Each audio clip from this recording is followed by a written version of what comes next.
beragamnya makhluk hidup di sekitar kita. Ada burung yang terbang di langit, ikan yang berenang di sungai, kupu-kupu yang hinggap di bunga, dan rumput yang tumbuh hijau di taman. Nah, semua itu termasuk keanekaragaman hayati atau disebut juga biodiversitas. Ada tumbuhan, ada hewan, ada manusia, ada mikroorganisme, dan ada bakteri. Keanekaragaman hayati berarti perbedaan atau variasi makhluk hidup di bumi, baik dari bentuk, warna, ukuran, maupun cara hidupnya.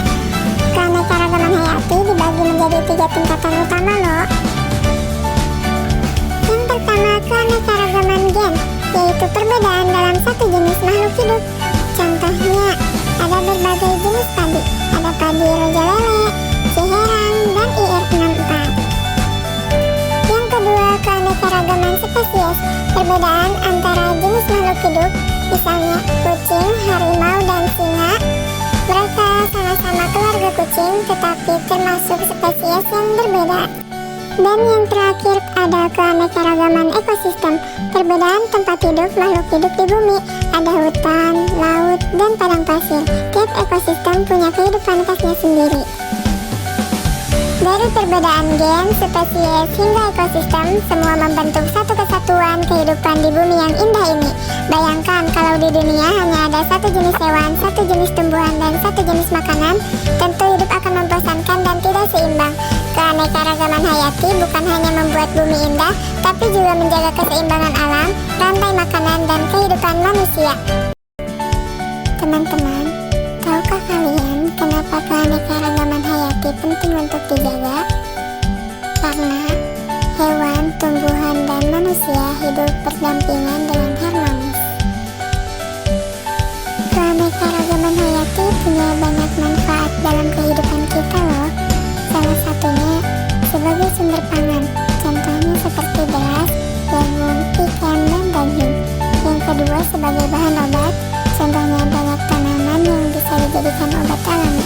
Yang ketiga sebagai bahan sandang dan papan, contohnya kapas untuk baju, kayu untuk rumah. Dan yang terakhir sebagai keindahan dan wisata alam, contohnya taman bunga, hutan, dan laut yang menenangkan.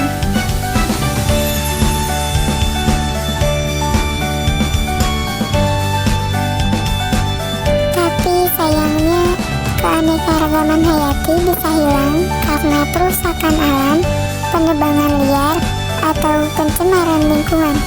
Tapi tenang, kita semua bisa ikut menjaganya dengan melakukan upaya pelestarian keanekaragaman hayati. Contohnya menanam pohon, tidak membuang sampah sembarangan, melestarikan hutan dan hewan langka, menghemat energi dan air. Bumi ini rumah kita bersama. Setiap hewan, tumbuhan, dan manusia punya peran penting di dalamnya. Kalau satu saja hilang, keseimbangan alam bisa terganggu. Mulai dari hal kecil, seperti tidak membuang sampah sembarangan, menanam pohon, atau mengurangi plastik, itu semua sudah termasuk menjaga keanekaragaman hayati. Bayangkan, kalau semua orang peduli pada alam, maka bumi akan tetap hijau, udara tetap bersih, dan generasi mendatang masih bisa menikmati keindahan yang sama.